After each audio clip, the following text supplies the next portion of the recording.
I always found the RFCs difficult in diving into those. And I always wonder about the people who are doing that 100% of the time because my brain would explode, I think. The RFCs are not actually, they're not really meant to be tutorials on the topic because they are like the reference material, right? It's kind of like programming people of like you're essentially giving instructions to people that they're going to interpret how to build something. And it needs to be rock solid and, very specific. Every word is very carefully chosen, but it ends up where, like you're saying, of these things are hard to read and they're not necessarily a good intro to the subject. So that's also why I try to do a lot of that kind of complementary work of developing videos, being on podcasts, doing live trainings and workshops on the topics where I can kind of bring in that more of the narrative structure around what these things are for and how they're intended to be used so that when you do go to actually read the RFCs, things make a little bit more sense. You are listening to The Secure Developer, where we speak to industry leaders and experts about the past, present, and future of DevSecOps and AI security. We aim to help you bring developers and security together to build secure applications while moving fast and having fun. This podcast is brought to you by Snyk.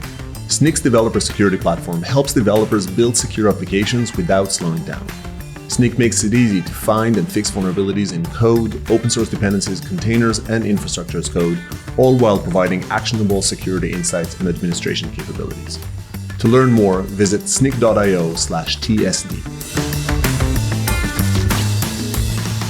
Hello and welcome everyone to another episode of The Secure Developer. I am Danny Allen, I'm your host, and I'm very excited to be with you here today with a very special guest, Aaron Parecki. And well, you know what? I could introduce him, but I think maybe I will pass it over to Aaron to introduce himself and his background and what he has done.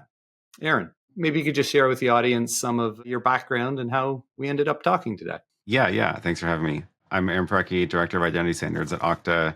I work on a lot of OAuth specs, if my background didn't give it away already. Working on OAuth 2.1 and a couple other extensions and related work, and generally just trying to keep pushing the industry forward on its use of OAuth and related protocols. That's awesome. Now, when I hear working on standards bodies and OAuth and those things, it sounds like a very difficult challenge that you're facing. Are you really spending most of your time working with standards bodies, or are you working inside Okta helping to implement product capabilities and features? Yeah, I mean, it's definitely a mix of both. A lot of what I'm trying to do is, establish that two-way communication between the standards bodies and the internal product teams of both helping Okta implement the product according to the best practices of the standards, but also then using our experience in implementing those standards to then bring it back into the standards bodies. So it's really a two-way street. And that's, I think, what it really means to be part of the standards community. It's not just writing the RFCs, right?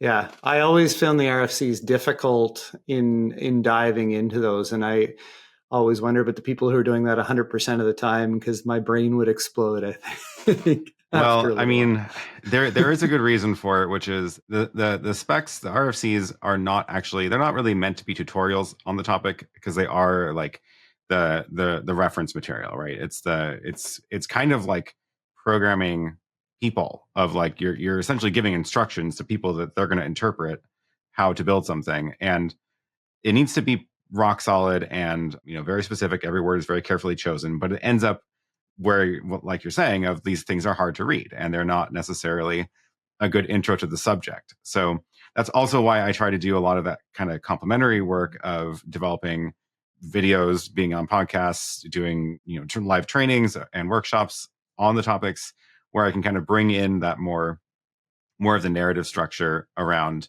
what these things are for and how they're intended to be used so that when you do go to actually read the RFCs, things make a little bit more sense.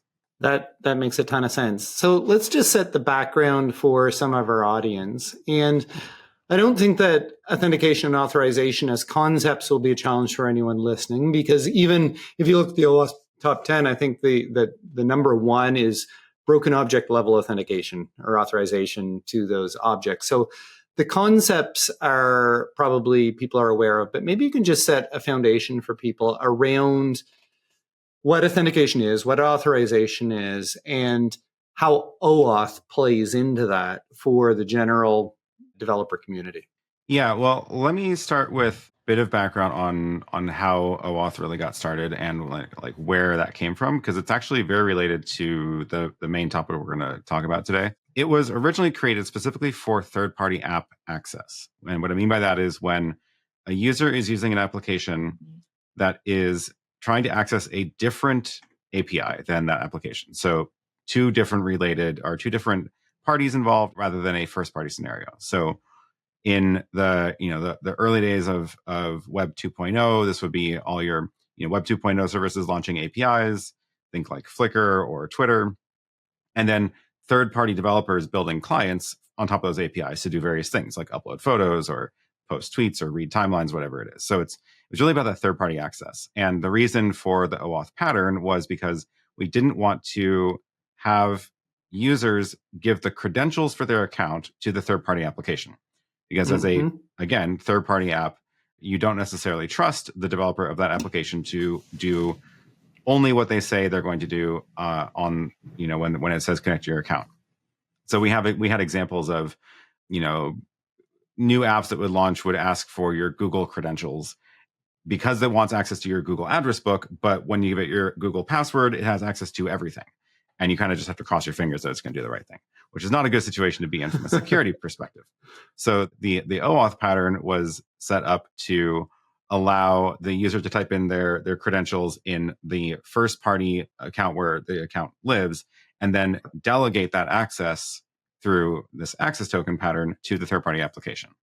So that's really where things were motivated from. And we've gone a long way with that pattern. And it turns out that there's a lot of reasons why that pattern also works in the first party scenario, which is why you see it so much even for first party apps now, and including adding on the OpenID Connect extension on top of it, where you get into even things like using it for enterprise single sign-on.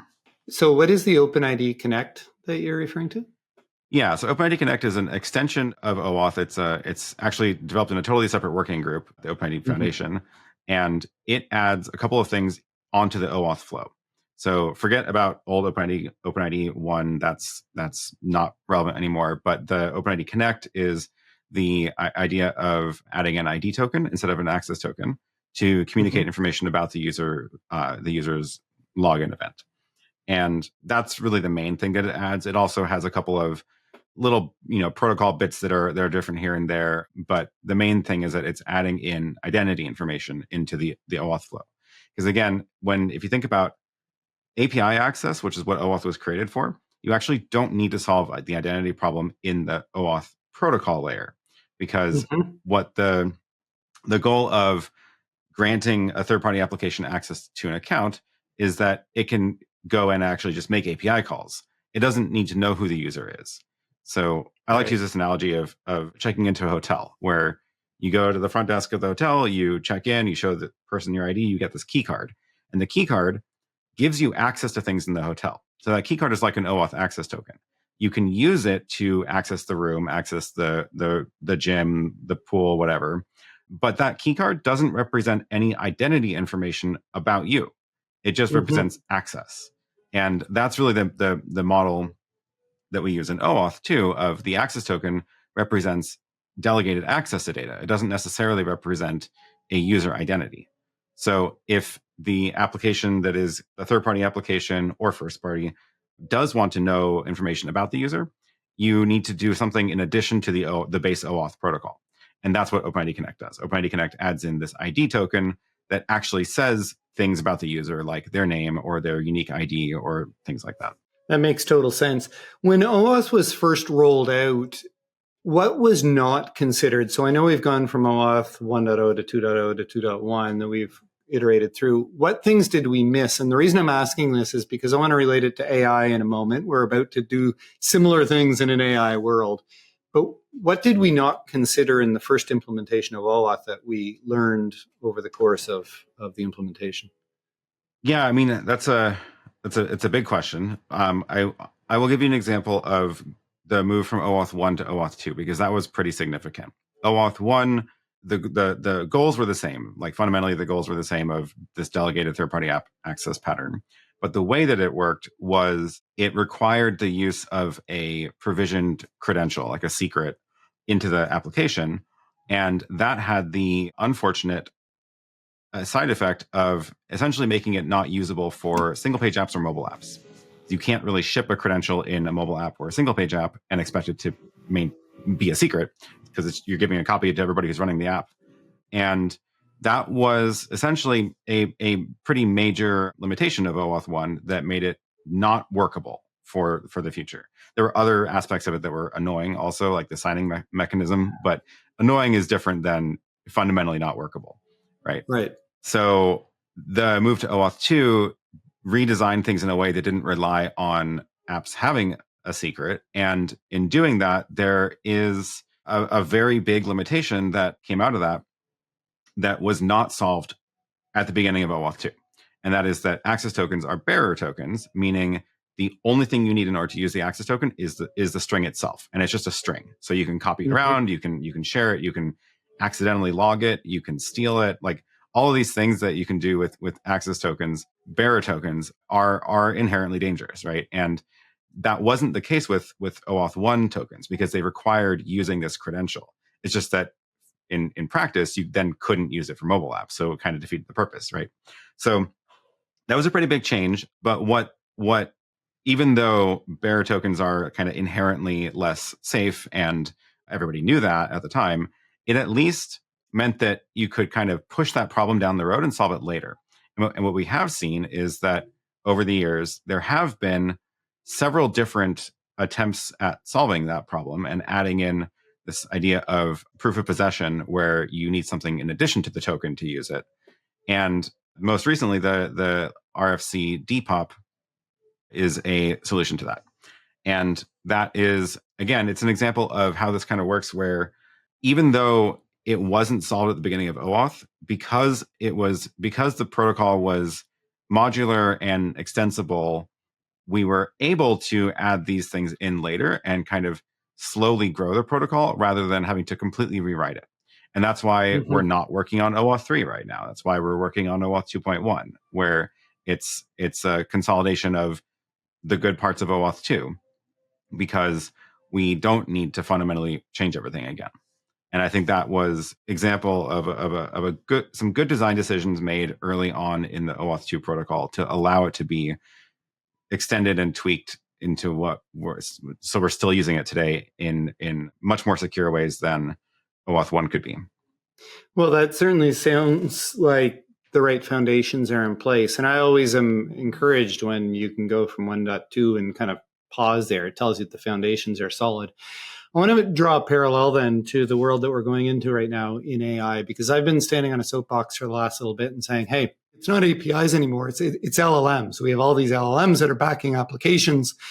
And there's no concept baked in the early days, at least that I have seen, of I authenticate into one system and then that system talks to a secondary system, substitute LLMs for APIs. And what should I have access to in terms of the large language model in the second system? When you look at MCP servers and some of the things that are being rolled out, there is no concept of authentication or authorization, at least, baked into those. I guess my question is this. Would you agree with that statement? Secondly, what we have built for OAuth 2.0 and are building for 2.1, is it broadly applicable to this next world? And what are the steps that are being made to enable that to take place out in the market? Yeah. I generally agree with that assessment of, and this again goes back to the idea that OAuth is very extensible and does have a lot of active work ongoing in the space. And a lot of these kinds of questions, either some of them do have answers and some of them don't have answers yet, but are being worked on.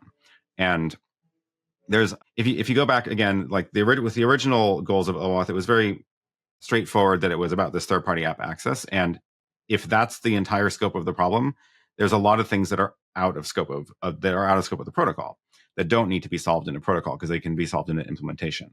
But as soon as you start applying it to first-party use cases, or these kind of more complicated things where they're kind of chaining things together, a lot of the problems do get brought in scope then. And that's where a lot of this work is happening right now, that is then directly applicable to these kinds of new use cases. So things like, there's a lot of Some of them are OAuth specs. Some of them are in related working groups. A lot of the same people participate in a lot of the different working groups as well. There's relatively new IETF working group called Whimsy for workload identity. And there's, in the OpenID Foundation, there's also the AuthZen working group that is dealing specifically about the authorization model problem. And yeah, I think a lot of those kind of new spaces there, again, a lot of it is extending the stuff that we have and building on the building blocks that we have with OAuth as the foundation. So it's not like it's entirely new things to learn, which is good. But yeah, a lot of new stuff happening there for sure. Do you believe that the foundations that we have in place today are sufficient for LLMs, or will we need new extensions on top of the foundations, cross-application access or OAuth, that do not exist? Do you think we're going to have to add new things, or they're broadly applicable? Yeah, I think what we've seen with MCP so far is a good example of it's a very new way of using tools, but fundamentally the model of a thing is talking to a server, whether that's an intelligent LLM or just a simple software client, that part of it is actually the same. And because of that, we can apply a lot of the OAuth building blocks to the MCP ecosystem in the same way that they have always been used. There's a resource server, there is an authorization server. We can use access tokens to delegate access. And that's one of the things I was working on with the MCP folks about kind of helping update the MCP spec to name these things in OAuth terminology so that we can apply the building blocks in the right spot.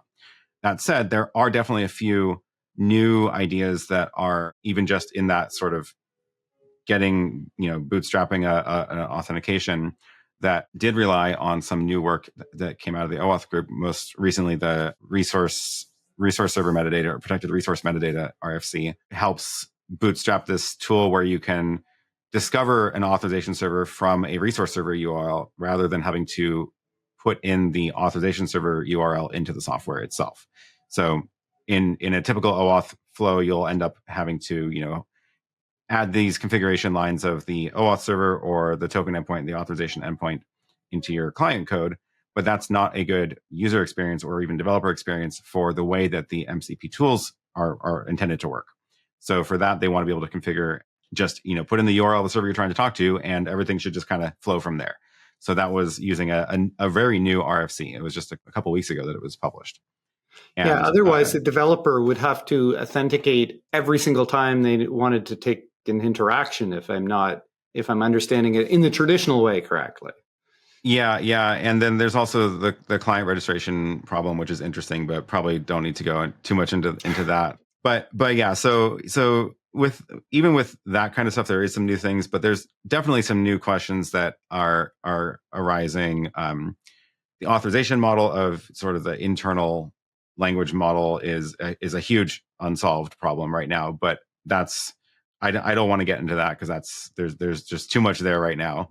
But I think one of the more practical concerns is when you mentioned cross-app access, when you are rolling these things out under an enterprise in a workforce environment where employees use single sign-on to sign into apps, and I will single sign on into my Gmail account, into the calendar, into Zoom, Slack, whatever, right? And I'm always going through the enterprise IDP for me sitting in front of the computer. So what does that mean when the thing that is trying to get access to these resources is no longer software on my laptop, but actually an LLM, right? And that's where there's some kind of interesting new problems to solve there. So cross-app access is it's the friendly name for the very long name of the spec that I've been working on in the OAuth group actually for a couple of years, which is called identity and authorization. The adopted spec is identity and authorization chaining across domains.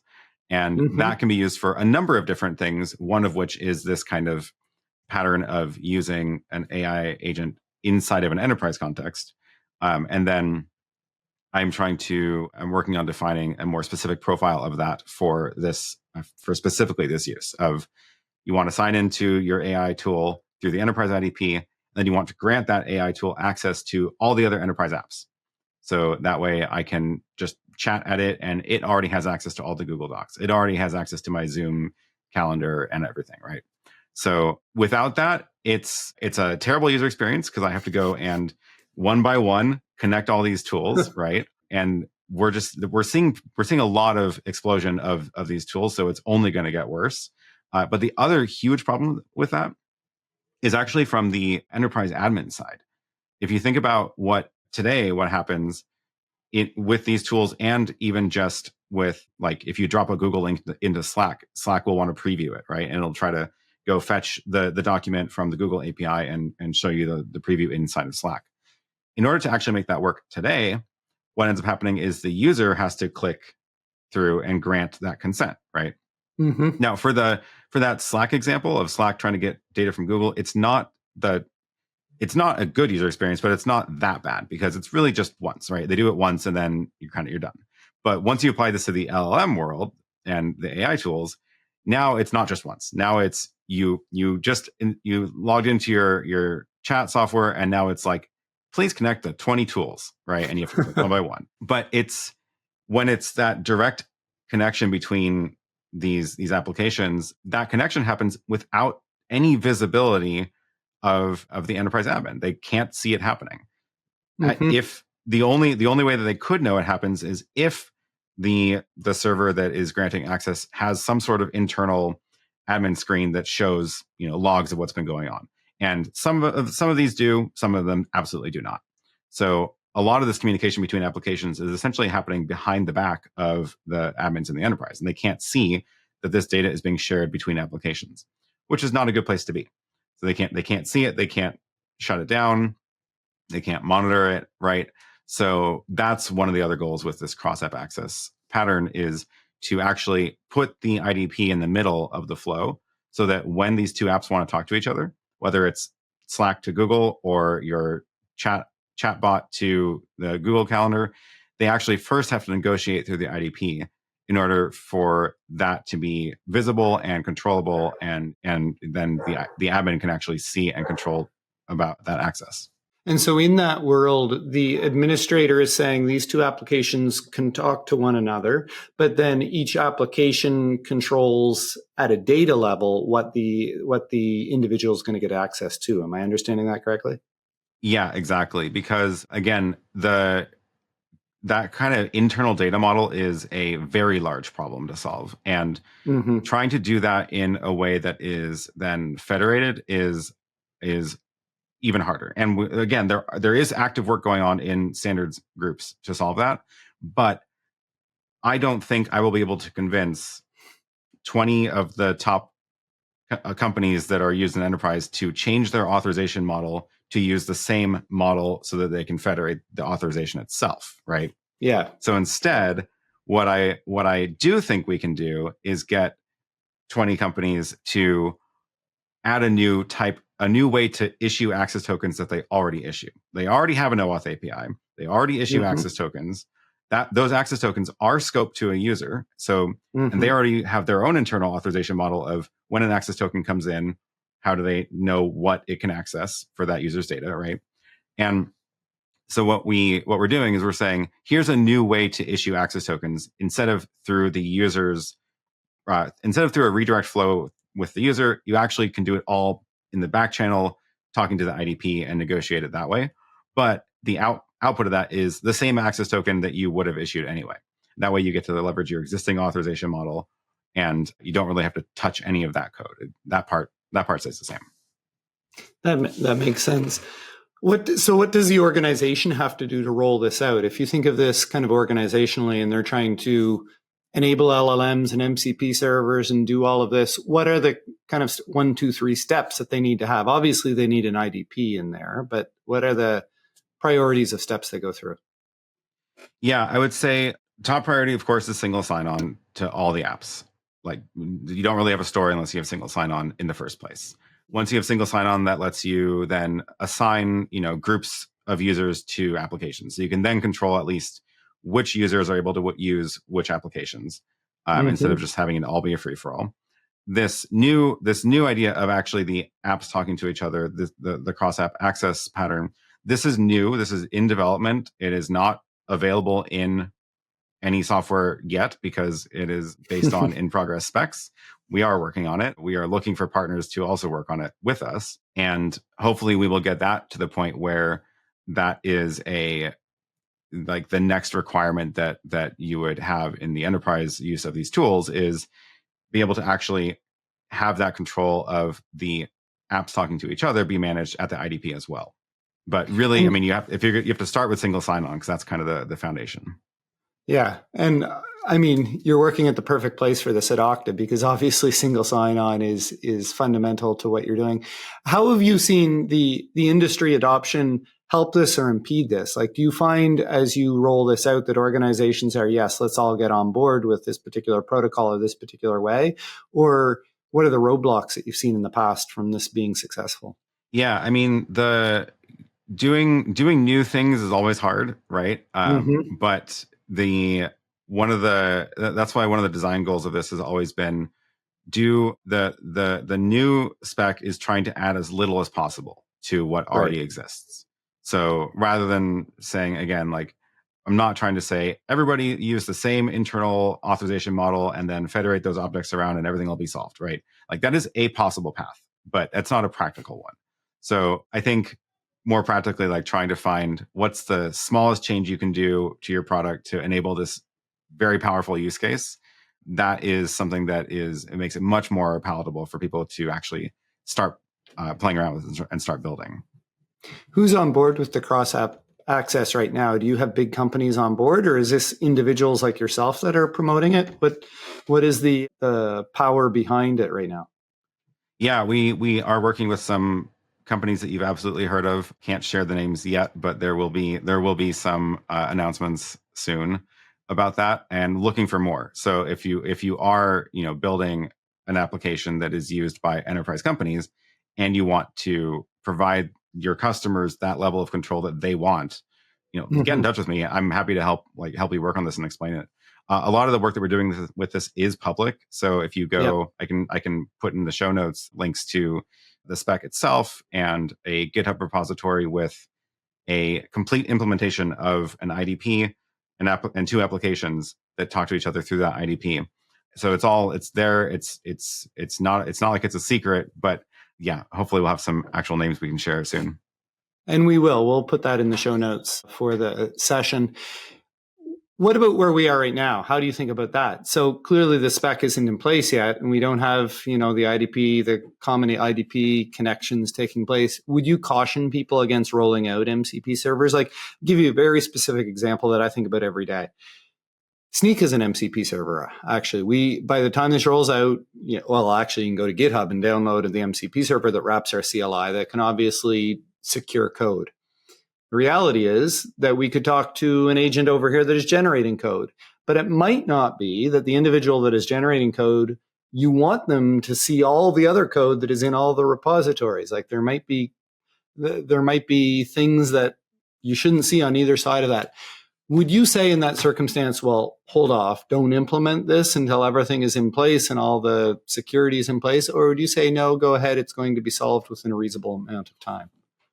I mean, everyone has their own different risk profile for this stuff, right? But I think one of the important things is if you are rolling out either building MCP servers or rolling them out, the safer way to do that right now is to make sure that it leverages the individual user's current authorization model. As in, don't create a service account at some API and then wrap that in the MCP server and then let everybody just use it, because then you're essentially letting everybody have the same level of access that service account has.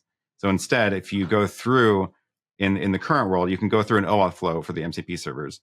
And if you do that, then the access granted to the MCP client is scoped to that one user. And that way it leverages the existing authorization model of whatever you're talking to at the other end, right? Assuming they did it well, which you kind of have to assume that API is built well if you are using it in the first place. So I think that's probably the most practical advice right now. But yeah, it's definitely missing a lot of that context if this is all happening under the enterprise IDP right now. So Yeah, the world, the AI world, obviously, and the MCP world especially is moving at a pace right now that I have not seen in the past. It has moved faster than, you know, any previous technology that I have ever witnessed, which is why I asked the question. We have customers asking us every day for these types of capabilities, and I always kind of wonder in my head, is it a good idea to give them those capabilities, knowing that the controls for it are not in place? But I guess risk profiles, your answer is correct. Risk profiles. Yeah. Again, yeah, everybody has their own level of risk, but definitely take it into account. Don't just blindly roll these out, right? So Yeah. and you need to look at what kind of access is being granted and whether you have the ability to turn it off if you want to, all those kinds of things.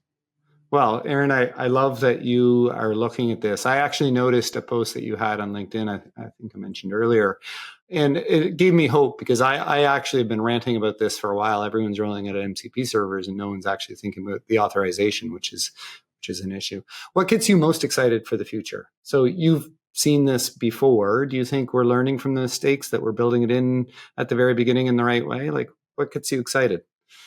Yeah. I'm relatively new to the MCP world as well. Like, I didn't really know about it even until March, was when I started diving in and looking at their OAuth spec. But I was really excited that the update that came out in March, the spec, did actually use a lot of the modern OAuth building blocks. And that actually gave me a lot of hope that the the people are thinking about this. They are thinking about it and looking at the more recent documents that the OAuth working group has been publishing and kind of trying to do the right thing and using the work that exists in the best way possible. I helped guide it along a little bit to tighten things up here and there, but generally, like, it was very much heading in the good direction. And that gives me a lot of hope because I have also seen the opposite happen with other projects and communities of, like, let's just abandon the 20 years of history and start from scratch, and clearly it'll work differently this time. But fundamentally, the what the OAuth world has done is there's a long history of working on these interesting problems and solving them incrementally, and slowly making things better and better. And it's nice to see that then applied in a practical application like this. It's definitely the case that we're thinking about it from the very beginning and in using the learnings from the past. In fact, MCP, credit to the founders, it looks an awful lot like the language server protocol. And in fact, if you look at the actual text, the data being exchanged, it's JSON RPC. It's actually basically the same format using LSP, which is, an existing standard. And I like that they've extracted out, to your point, extracted out the identity and authorization as an extension to it, much better than trying to build it into the core protocol itself, leveraging, standing on the shoulders of giants, or, what people have implemented in the past. I don't know whether you've dove into the MCP protocol, but that was my TLDR when I looked at it. This is very similar to LSP. I'm not familiar with LSP actually, but yeah, it's a JSON RPC protocol. It makes sense for the space they're working in. A couple of interesting things that they've done as well with SSE and things like that. But yeah, I'm glad they didn't try to reinvent authorization from scratch. Right. Yep. So, any last words, Aaron, just for the audience before we leave? You're speaking with a lot of developers who are interested in security. If you could give them one word of wisdom for moving forward, what would it be? I guess don't reinvent the wheel. I mean, it's a, old saying, but it's very true. There's a lot of work. Even if you think that the current wheel is very broken and too hard to use, do take a look at the context for it, right? Like, if you look at OAuth, I agree, there's a lot of it is messy and confusing and hard to understand, but it's there for a reason, and it was not accidental. There's a lot of people who've spent a long time writing these words and choosing them very carefully. So it's at least helpful to understand why they're there, and then you can make the decision about changing or improving things. And that's frankly a lot of what we're doing with the specs as well, of, like, OAuth 2.1 is going back and kind of updating some of the language used in the original spec because we talk about things differently 15 years later, right? So yeah, build on the work that's out there. Yeah, couldn't agree more. Whether it be cryptography or authentication, like don't reinvent the wheel, use what's out there. There's people who've been through this before and let's learn from them. Well, Aaron, it was great to have you on, the Secure Developer. Thank you for joining us today. And if people want to reach out to you and find more, what's the best way to contact you? Find me on LinkedIn. That's a great way to contact me. And also my website, aaronpk.com. You can find recent articles I've written about OAuth and MCP on there. And you can find my contact info there as well. Excellent. Well, thank you for joining us, Aaron, on the Secure Developer, and thank you to everyone for joining us today. We look forward to having you next time on the next episode of the Secure Developer. Thanks. Thanks for tuning in to the Secure Developer, brought to you by Snyk. We hope this episode gave you new insights and strategies to help you champion security in your organization. If you like these conversations, please leave us a review on iTunes, Spotify, or wherever you get your podcasts, and share the episode with fellow security leaders who might benefit from our discussions. We'd love to hear your recommendations for future guests, topics, or any feedback you might have to help us get better. Please contact us by connecting with us on LinkedIn under our Snyk account, or by emailing us at thesecuredev@snyk.io. That's it for now. I hope you join us for the next one.